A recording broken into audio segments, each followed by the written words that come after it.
If the consequences of your choices presented immediately, would it change how you behave? I'm Dr. Jeff Cumro, and over the past 15 years, I've been blessed to work with over 5,000 patients, helping them optimize their brain power, helping them optimize their body function, and then supply energy to those areas so no matter what environment they're in, they get the outcome that they want. So, a new study came out here recently that talked about aging, and ultimately what it talked about is how aging can spread throughout your body. So, if you're gut starts aging faster, then that spreads to the rest of your body. If your, brain starts aging, that spreads to the rest. Whatever it may be, that aging can spread through proteins to the rest of your body. And this begs the question of, if you have one area that is really holding you back, you're holding on to one thing, you're like, I don't have any other vices, I'm holding on to this thing. For example, smoking, drinking, poor eating habits, not exercising, whatever that may be, if they presented more quickly, would it change your behavior? So, when we look at any kind of chronic disease, a lot of these things come on from our choices. 80% of our diseases are lifestyle diseases. That means the choices that we make lead to 80% of the diseases that we face. And the bigger ones, we've got heart disease, we got cancers, we've got dementia. We've got all of these different things that our choices kind of lead us in that direction. Diabetes is a huge one on this.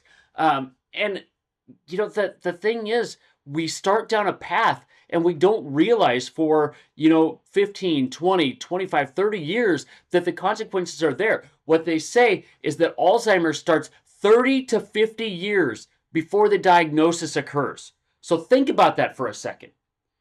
If you get diagnosed with Alzheimer's at 70 years of age, you started that when you were anywhere from 20 to 40 years old. Does that change the way that you look at the things that you're doing? And I don't know, I look at this and I'm like, okay, well, if we smoked one cigarette and we instantly got cancer, or if we ate one donut and we instantly got colon cancer, or whatever the combination may be, if we ate one donut and we instantly got diabetes, that would change the way that we act, right? Because we have that immediate feedback on this. But instead, we have this slow drip. It's that frog that is put into boiling water that hops out versus the one that's put into water that's slowly heated, and it just stays there because it's slowly changing. It doesn't notice the difference, right? And that's ultimately what we are, is we've constantly got these choices, and they drive us toward that aging process. They start giving us higher blood sugar or more insulin resistance as we go forward. And then sooner or later, 10 years down the road, we have diabetes. It's not right now. It's not today. Same thing happens with dementia. We start driving up our blood sugar. We start changing our immune function. And then 30 to 50 years from now, we have dementia. We have the power to change these things, but we have to realize the gravity of the situation. And, I've heard people talk, well, it's just type 2 diabetes. It's old people diabetes. Everybody gets it. No, they don't. We shouldn't. And that's the problem with where we're currently at, is 1 in 4 of our healthcare dollars is spent on diabetes care because it's such a rampant thing. It's something that, we ignored for so long. It's something that the food industry has pushed us toward, dietary changes that aren't conducive to health.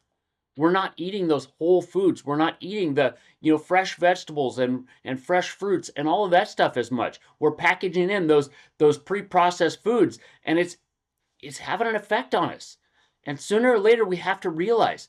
And then when we look at the Medicaid, or the healthcare system rather, when we start looking at healthcare, what's the focus? Just keep doing what you're doing. Your labs look okay right now. You're headed toward diabetes, but we'll wait until you get diabetes, and then we'll just give you some metformin or whatever to bring your blood sugar down. That is the dumbest approach I've ever heard. Like, that is the single worst healthcare advice ever. Why? Because we're practicing not keeping people healthy, right? Just keep doing what you're doing. It's obviously not working, but just keep doing what you're doing, and we'll just use a medication. That's not health. That's sickness. And that's what's driving this problem, is we've normalized some of this stuff. So if it happened instantly, would it change your impact? Or would it change the way you looked at it? And that's the way you have to look at these things. How is that one donut going to affect you? It's probably not going to affect you that much. But that one donut every day for the next 30 years, it's going to have an effect. How's that one cigarette going to impact you? One cigarette's not going to kill you. But when you start doing, 1 pack a day for the rest of your life, it's going to catch up to you. That one drink could kill you. That one drink could kill somebody else. You know, you have an accident, that one drink makes a difference, right? So when we start looking at these things, what are the immediate consequences? But if we look at the long-term consequences as being immediate things, how does that change our views on them? So take a little time and look at what you're doing and say, you know, is this really what's best for me? Is this something that's working out for me long term? And if it's not, what are you going to do to change it? You know, feel free to drop into the comments what your first action step is. So as always, I love y'all. I appreciate you tuning in. I know that's your most valuable resource is your time and attention. I appreciate you spending some of that with me. And I look forward to helping you on your path toward better health.